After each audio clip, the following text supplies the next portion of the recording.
All right, so today is, what day is it? Thursday, February the 16th. This is AP Chemistry. Next giveaway will be tomorrow, Friday, February the 17th. I'll be giving away free answers. So, hey, I'm giving away free answers to the test today. All right. So, we're looking at 2013. Okay, let's refocus. Shh. Now, y'all, anybody watching this video, there'll probably be a lot of dead time as we're going through and practicing problems, but just fast forward. So, we're talking about this, a saturated solution of magnesium fluoride, and we already decided right before the break that if you have a saturated solution, you have to have some solid sitting on the bottom, because if you don't have solid, you don't have this equilibrium. So now the second part of the problem says, or the next part of the problem says, that, okay, we dissolve it. What is the magnesium fluoride concentration at equilibrium? Well, they tell us that at equilibrium, this concentration is equal to 2.4 times 10 to the 2.4 times 10 to the minus third molar. And the question is, how many moles of MgF2 are there at equilibrium? Well, for every two of these that are in solution, how many of these dissolved? One, right? So we can just do a little stoichiometry problem, 2.4 times 10 to the minus third moles per liter times, okay, we have 1 mole of MgF2 for every 2 moles of F minus.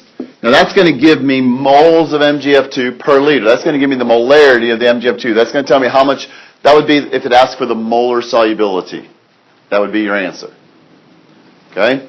But it wants moles in 100 milliliters, so we need to multiply by 0.1 liters, because molarity times volume equals moles, so that all cancels out. Moles of F minus cancel out. And so that leaves me with moles of MgF2, and that number turns out to be 1.2 times 10 to the minus 2 moles of MgF2. Okay, so you divide by 2 and then multiply by 0.1. You can do that in your head. You don't even need a calculator. All right? So then number 3 says, determine the value of the solubility product constant Ksp. So now we need Ksp. Yes.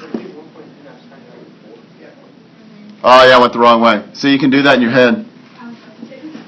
Okay? I was dividing by 0.1, sorry. Okay? So 3 says, now what's Ksp? Well, Ksp is going to equal Mg2 plus times the F minus squared. So that's just going to be plugging in now. We know the Mg2 plus is the same as this. The molarity of this is 1.2 times 10 to the minus third. Not this one, it's the molarity. Okay?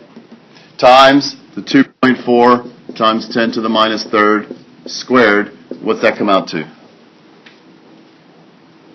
What number does that come out to?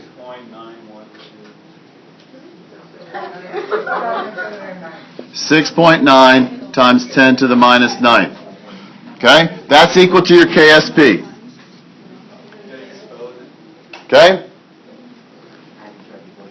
Alright, so that one is fairly straightforward. We just got to pay attention to the stoichiometry and the wording and make sure we're answering the question on that one. Okay? So now you go to part B. And then it says a beaker contains 500 milliliters of solution in which both Ca2 plus and Ba2 plus are present at a concentration of 0.1 molar. A student intends to separate the ions by adding 0.2 molar NaF solution, 1 drop at a time from burette. Does that sound familiar? Yeah. It's exactly what we did yesterday, or 2 days ago, whenever we did yesterday. Okay?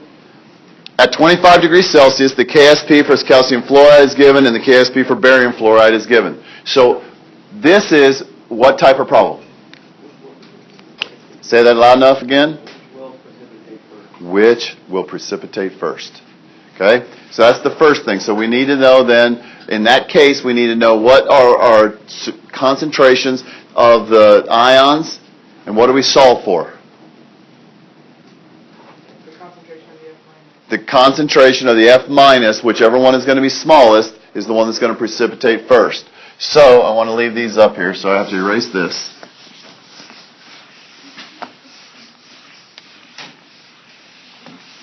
So again, we have a beaker, and we're going to have Ba2 plus and Ca2 plus. Is that what the two are?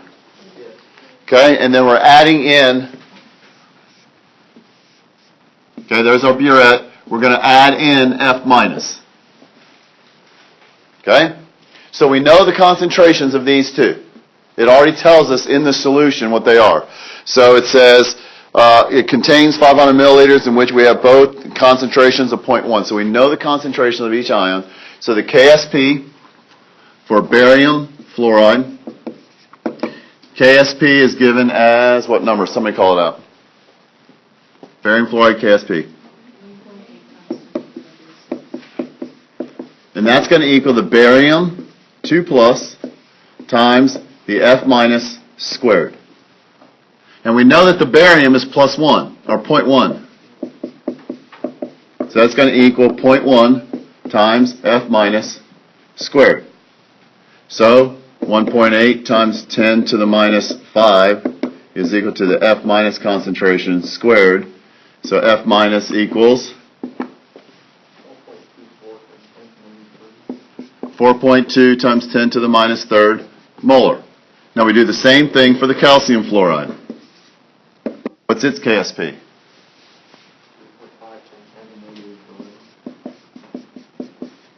Now, because these are both difluorides, we can really know that since this Ksp is way smaller than this Ksp, that this one's going to precipitate first. Okay? Just because the much smaller quantities can exist together. And the Ba, the Ca is going to be the same, Ca2 plus times F minus. And this is going to be 0.1, so it's going to be 3.5 times 10 to the minus 11 is equal to 0.1 times F minus squared. So let's just go F minus on this one is equal to what? 1.9 times 10 to the 8. Okay? So since this number is way smaller than that number, this is the one that's going to precipitate first. Since less F minus. Now, the reality is, it's because these are both BaF2 and CaF2, you could solve this qualitatively and just say because the Ksp, because they have the same Ksp expression, because this Ksp is much smaller than this one, then the F minus has to be smaller, and so it's going to precipitate first. But mathematically, we can just prove it right here. Okay? So, then it says in B, or B2, it says, calculate the minimum concentration of F minus necessary, well, to cause the which one? For the part one you selected, so the one that precipitates first, so that's just going to be this concentration. That's the minimum. So in other words, if you just answered it qualitatively in one, you have to figure it out mathematically in two. So does that mean that's fine if they wanted to do this? Yeah, maybe, but again, this is just as good of an answer. If we were to answer it qualitatively, could we have just said that because the Ksp is so much smaller in the calcium fluoride, it's automatic, Well, the problem is if you're comparing silver chloride to calcium fluoride, then you have the square involved. And so just the smaller number doesn't always mean it's going to require a smaller amount. Because they're the same. So you just have to reference the fact that they're the same type of equilibrium expression. So that's how we would do it? Yes. Yes. Because everything's the same except the F minus. Okay? So 0.1, 0.1, they're both squared. Therefore, the smaller one, F minus, this has to be the smaller F minus. Okay? Now, let's not worry about 3, but let's look at C. Then how can we make more dissolve? Heat it up. That's always a way to make more dissolve. What's another way we can make more dissolve? Stir it makes it dissolve faster, but it's not going to make more dissolve.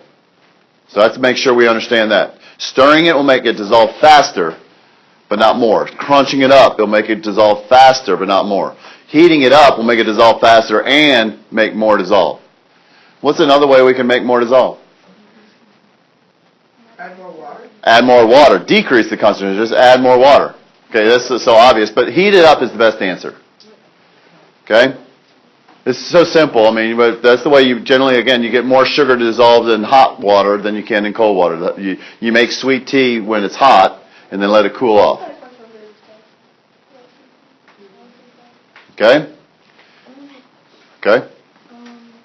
For that set, why didn't you have like the 2 coefficient for like when it's 2x squared? Because when you break it apart. Okay, well I do. It's BAF2. Well, Hold on a second. Let me just see what you're talking about. BA2 plus 2F minus. Okay, so there's my equilibrium expression. That's why I'm having the square. But why don't I put a 2 in here? Okay, because I'm just looking for the fluoride concentration. I know I'm just looking what it is. When we're looking for, if we're looking saying X and 2X, it's when we have this and we're looking for these and trying to figure out what those are. Yeah, the F minus is going to be double this. Okay? But the F minus isn't coming, here's the answer. That'll be good. Hello, world. Okay? Yeah. What do we call this? Hobbs hurt or whatever? Just all right. So the reason is the F minus isn't coming from this. The F minus is coming from the NaF that's going into solution. So it's breaking up into Na plus F minus. So what the F minus is just coming from here. So it's just what is the F minus concentration going to be? The only time you put the 2 into here is when you have an X with it. The only time you're going to put a 2 in here is when you're having to figure out these concentrations relative to each other. Okay? But this is going to tell me what's the F minus concentration when the BA is 0.1. The F minus cannot exceed this amount.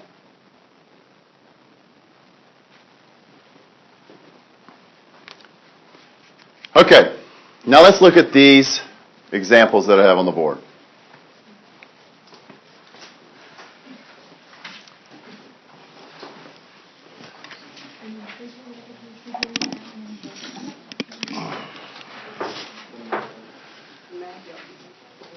So here's an equilibrium, okay? An all-gas equilibrium, so let's just assume it's in an enclosed container. We have certain pressures. But we said put equal moles of N2 and H2O in to a previously evacuated rigid 1-liter container. So in other words, we only have one container. It's rigid. It's not going to expand or contract, so that means the pressures are just going to stay pretty constant, okay? So what must be true when equilibrium is attained? We put equal moles in of this. So what's the only way, which direction must the equilibrium go? If I only put in these 2, it's got to go to the right. So what happens to these? Do they increase or decrease? They decrease. Those increase, right? Okay? Do we know how much? Do we have a value of K to tell us if it's going to go way to the right or barely to the right? How would we know if we were given K? So if I said K is equal to 1 times 10 to the 7th, what would that mean? So what? She doesn't want the world to hear her, but products are greater than reactants. 10 to the positive 7th means it's very product favored. Okay? On the other hand, if it was 10 to the minus 7th, the reactants. So in other words, we'll have a whole bunch of this and very little of that. But we don't know. K is not given. So we don't know which way it's going. So what must be true? So if we compare moles of N2 to H2, once equilibrium though. So if we started with equal amounts, what do we know about moles of N2 compared to moles of H2 at equilibrium? So what, Isaac? You're going to have half the amount of moles of N2 as you do H2. Or is that right? Did I say that right? Which one's going to be used up more? So if I put in 10 of this and 10 of this, and some reacted, let's just say 2 of these reacted. How many of these are reacted? -4, right? So we're going to end up with 8 and 6. So at equilibrium, what must be true about the water versus the N2? It's just going to be less. It doesn't necessarily have to be half as less. Does that work? Half as less? Well, you know what I mean, right? Okay? But it's going to be less because you're always going to have 2 to 1 reacting. Now, if I had -2 and -4, what's that going to be over there? What are these going to be? +4 and +4, right? So then we'd be at 4 and 4. So what do you think K would be, greater than 1 or less than 1? Less than 1, because we still have more products than we do reactants. It's going to be less than 1 because we still have more reactants than we do products. I'm the same thing backwards all day. Because the schedule, this is because it's Thursday, but it's really Tuesday, so everything's backwards. So it's the subconscious, I'm reacting to the environment. Okay. So, now what if, now here's the key, notice this is saying what must be true. What if K is huge? What if this is minus, it can't be -8, but let's just say that this is -4. What's this going to be? This is going to be -8, so we're going to be at 6, we're going to be at 2. What's this going to be? This is going to be +8 and +8, right? So now, but what's true always of the NO and the H2? Because it's 2 to 2, they're always going to be the same. Now, it's not necessarily going to be bigger or smaller than these because we don't know the value of K. K is going to tell me whether or not we have a lot of this or a little of this. But however much of this we have, they're always going to be the same because it's 2 to 2. Right? And then lastly, what about moles of H2 versus moles of N2? Sometimes it could be bigger, sometimes it could be smaller, right? So that really depends upon K. So really you can't really tell if it's going to be bigger or smaller. So do we just say it depends upon K? It depends on the value of K.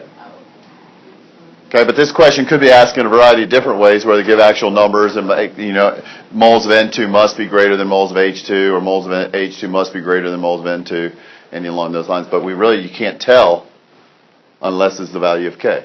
So when you have a problem like this, the best thing to do is just put in fake numbers and just kind of see how it works out like I did. Now, why couldn't this be -6? Because this is -12. We can't get negative numbers. Okay? Well, yeah, then we have a problem. Okay? So we can't have -6. You can't get more than what we have reacting. Okay? So just put in fake numbers and just kind of see, okay, if it's a big K, if it's a small K. If you don't know K, you don't know how far it's going to go because the value of K is going to determine, is it way product favored, is it way reactant favored? All right? Does that make sense? Yes. Okay? Now, I told you this was a free giveaway. So if you haven't written this down, I strongly recommend you write it down or pause the video. Okay? Yeah. Just put a pause on me. Yeah, May 1st you can pause me. May 1st. Okay?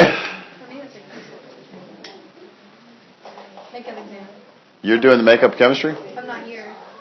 Oh, well, you got to. Talk about that already. I know, but is it school related? Because I already have one person, Ethan Haygood's already having to do that, and it's May 18th is when it is, in the afternoon. Okay, but you need to let Mr. Reinsch, we have to let him know, because if it's school related, the school pays for it. But we have to get it ordered. So you got to let me know. Question. When do I have to know by? Talk to Mr. Reinsch, I don't know. He's the one that does all the ordering and all that stuff, so we need to know that. Okay, so here's another example. If 1 atmosphere of SO3 gas is added to a rigid, previously evacuated 1 liter container, okay, and allowed to decompose, when equilibrium is reached, the total pressure is 1.2 atmospheres. What are the partial pressures of the gases at equilibrium? Let's see if you can do this one right now. Really, A, and B. Let's see if you can do that.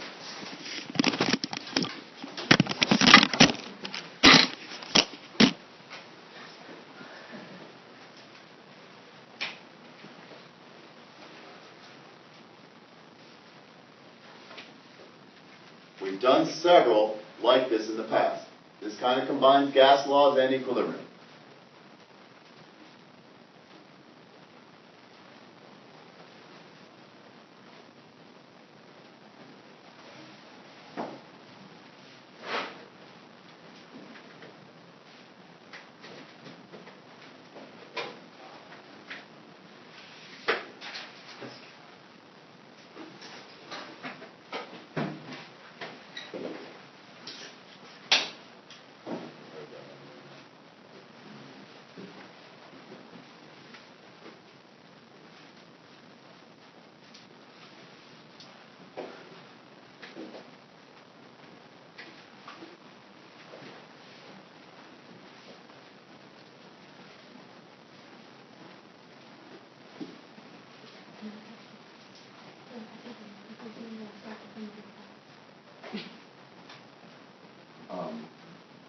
Like if I have like, I have a, You mean acclimate first? because like I have 6 grade, 6 is my first non-AP class. I have to come in 6th grade. But then We're not going to do anything. yeah, and then my 7th period is like I come in Five, here. but then you come in the class and you I come in 7th. But I have to leave first, so when is that last? May, or no, March 10th through 12th. Me? If I win the other one, then I have to go to this conference. It's like the 7th through 30th, and I think that I'll be in Chicago, so I'll get back on the 30th, and maybe. It was on here, so I did that.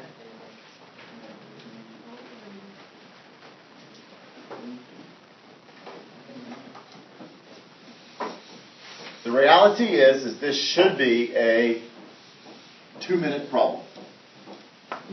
It's not complicated.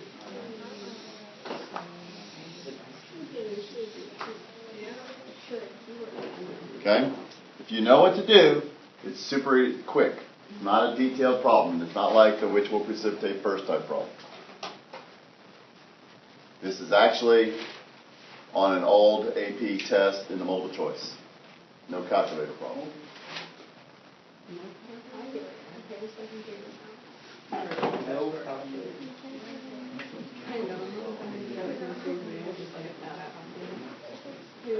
We did it. As our Okay, somebody tell me what's the most important phrase in this problem?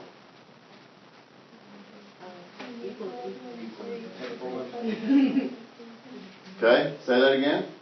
When equilibrium is reached, the total pressure is 1.2 atm. At equilibrium, the total pressure is 1.2 atm. Okay? That's the key to solving this problem. Now, that's not helping some of y'all. But okay, that's the key, but where is the door? That's good. Yeah. Did I recover myself after my faux pas earlier? There we go.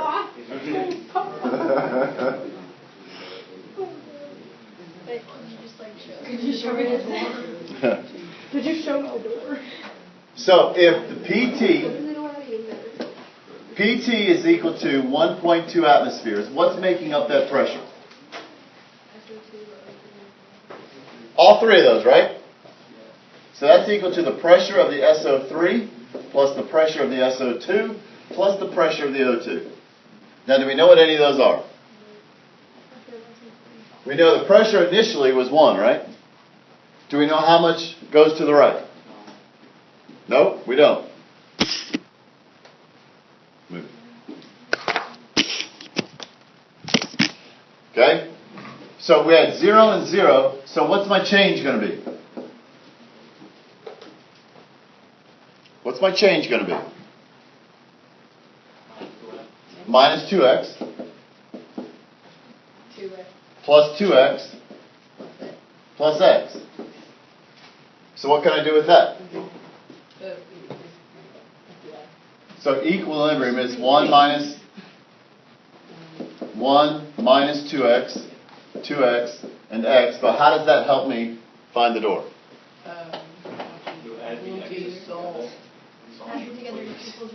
Add them together, it equals that, right? We have one variable now, right? And one equation, one variable.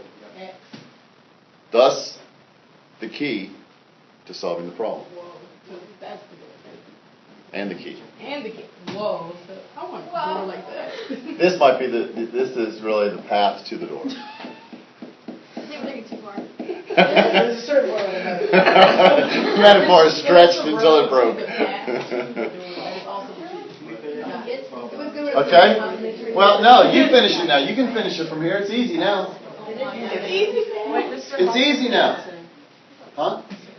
I don't know. I made up a problem. Yeah, I got lost. For the Got it. Okay, well, I did it without like saying. that was Yeah. literally just by chance. Yeah. But hopefully this isn't the path less taken. Might be. What if I knew that? Robert Frost. No, I know, but I had it down right last year. The road led, so I almost. Road less traveled, path I like how less they're traveled. In ninth grade, I had to recite it. I'm sorry, what? In ninth grade, I had to recite it and took care of their paper about it. Well, good, you know it. Okay. This is what two roads diverging yellow wood. I'm sorry I could not travel both, and be a traveler long I stood, and looked down here in the undergrowth. Maybe. You're on video. Do you remember that song she was in? Okay, now look. We talked about math.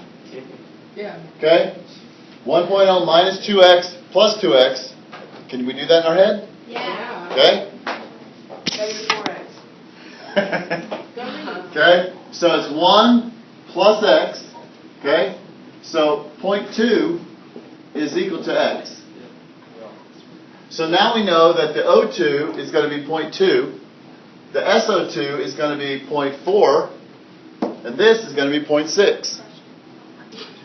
So now we just plug it into the Kp. So to answer the question, the pressure of the O2, which was x, is equal to 0.2 atmospheres. The pressure of the SO2 is equal to 2 times that, which is going to equal 0.4. And then the pressure of the SO3 is going to equal 1 minus 2x, is going to equal 0.6. So there's the answer to 1. So now Kp is equal to the pressure of the SO3 squared times the pressure of the O2 divided by the SO2, pardon me, divided by the pressure of the SO3 squared. So it's going to equal 0.4 squared times 0.2 divided by 0.6 squared.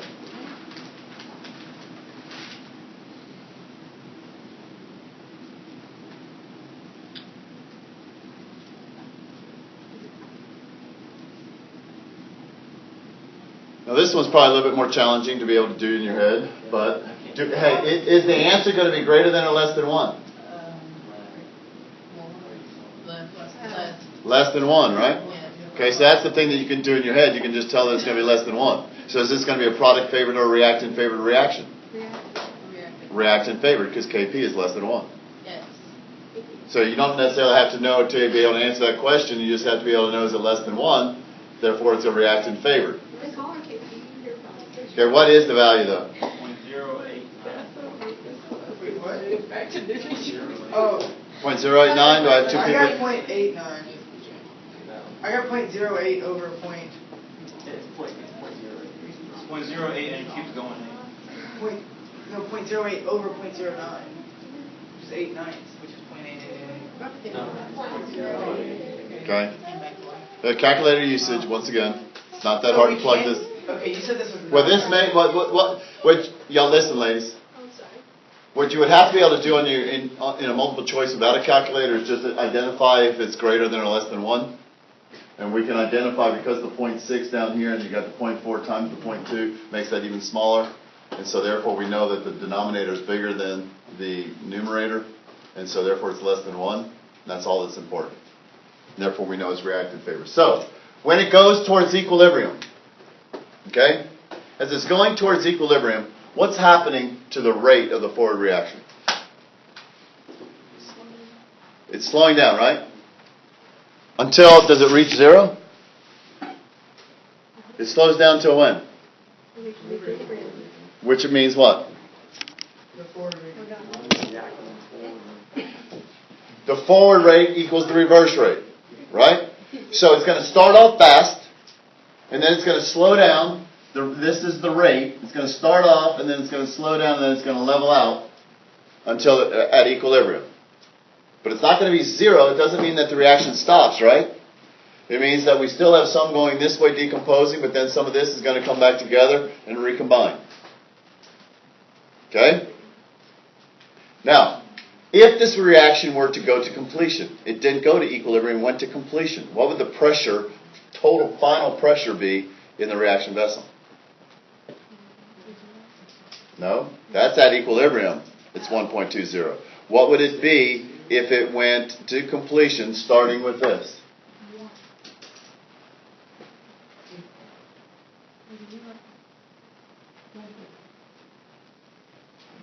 Is he right? No? Just one. He was just like ignoring him to do an answer. Okay? What determines pressure? Okay, Reese, hold on. That. Okay? Moles present, right? Okay? Moles determines pressure. So, if it goes to completion, 2 moles of this is going to produce how many moles of that? 3, right? So if we have 1 atmosphere of pressure here with 2 moles, this is going to be 1.5. 3 moles versus 2 moles. You're going to have 1.5 more moles, so it's 1.5 times whatever that pressure is. Okay? That's a gas law question. It's not an equilibrium question. If it goes to completion, we're not at equilibrium. Okay? If it goes to completion, that means it goes all the way to the right. It's not coming back left. Okay? And then it's just simply a moles question. Alright? So we should be able to do that type of problem as well. Okay? Now, if you open up the... Well, let me just go ahead and just see if I can...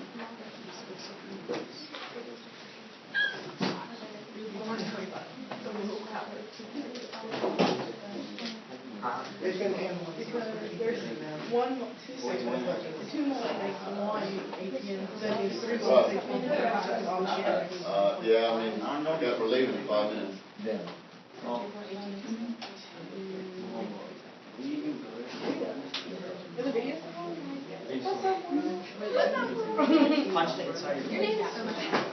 Thanks. My mom thinks we have it.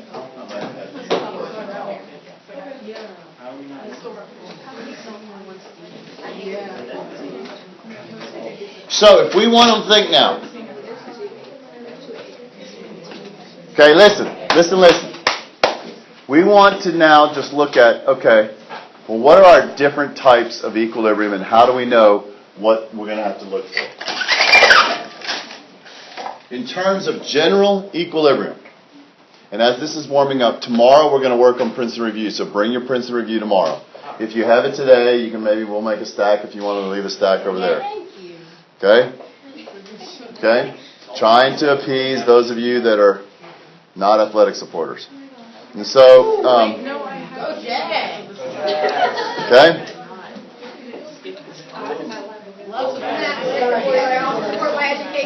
Okay, so, actually I want to keep it focused here. Why is it not? Oh, yeah.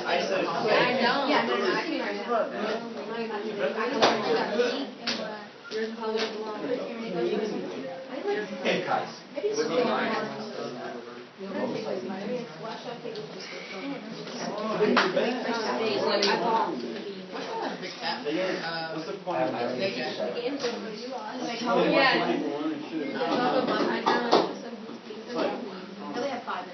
Like watching. I know, this is the only game that like, usually have it I don't know how to tackle. and so now I'm like, I have to pass. Okay, so we have two types of general equilibrium problems. The first one is write the equilibrium constant expression and know how changes to chemical reaction equation affect the value of Kc. So reversing an equation. Okay? So if we reverse the equation, remember we're going to take the reciprocal of it. Is that what we did like Monday and Tuesday? The general one? Yeah, that was the very first day of equilibrium. Okay? We multiply an equation, the coefficients become your exponents, so we're going to raise the coefficient to that power. And then when we add equations, we multiply the values of k. So that's the first thing. How do we manipulate k?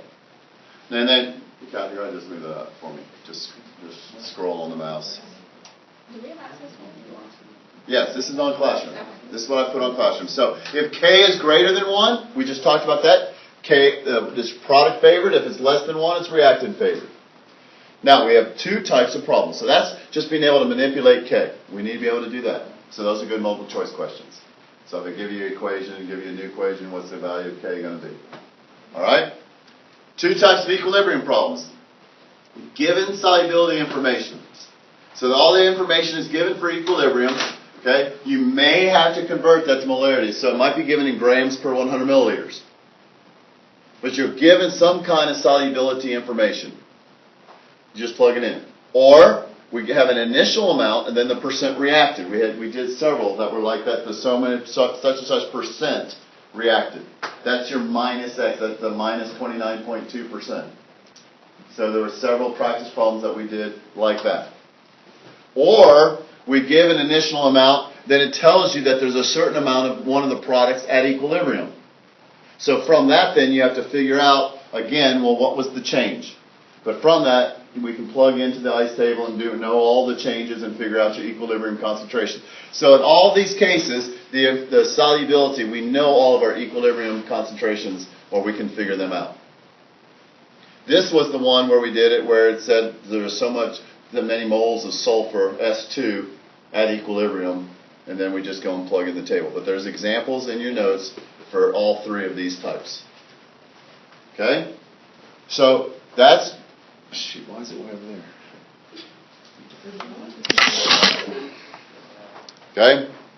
They don't even see that online. So, that's the first type of general equilibrium problem. Okay? The second one is just the reverse. In the reverse problem, you're going to be given Ksp and you have to find your equilibrium concentration. That's where we have to use your x and your 2x and plug in and make your ice tables. This is also where they do the problem that we just did here, is when the problem-solving method, when the total pressure is given. That's this one. So when you see the total pressure, that's what I said on that last problem, that's the key to solving the problem. Total pressure. So then we set up the Dalton's law, PA equals X, then PB is going to be X or 2X, and then based upon your initial, it's going to be 1 minus 2X, and we set that up. And so you have to solve your initial pressures first, and then plug it in. Okay? Then we have Q problems. And there are going to be two types of Q problems.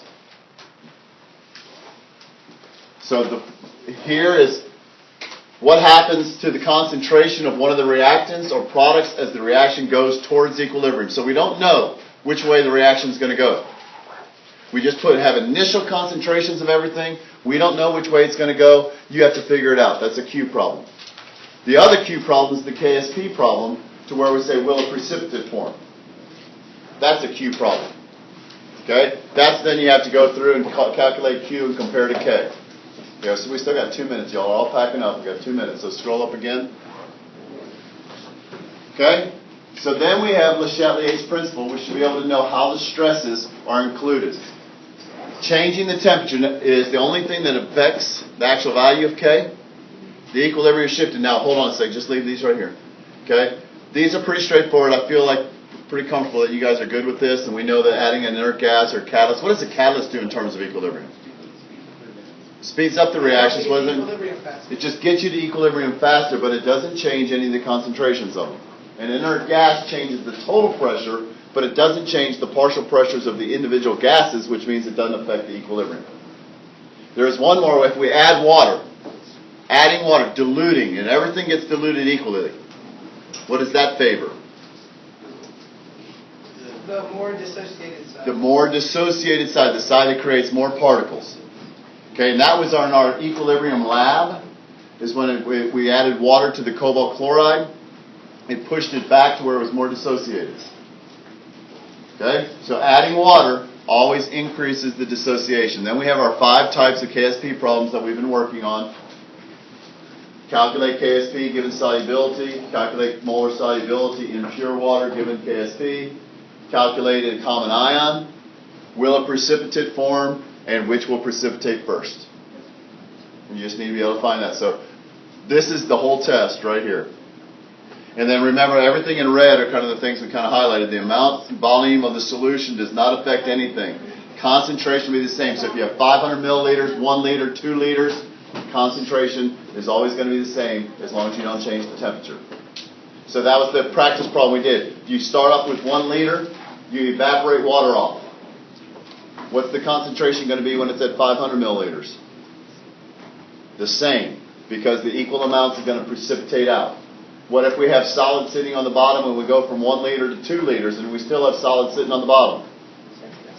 It's going to dissolve to fill up that extra water, but it's going to get back to that same concentration.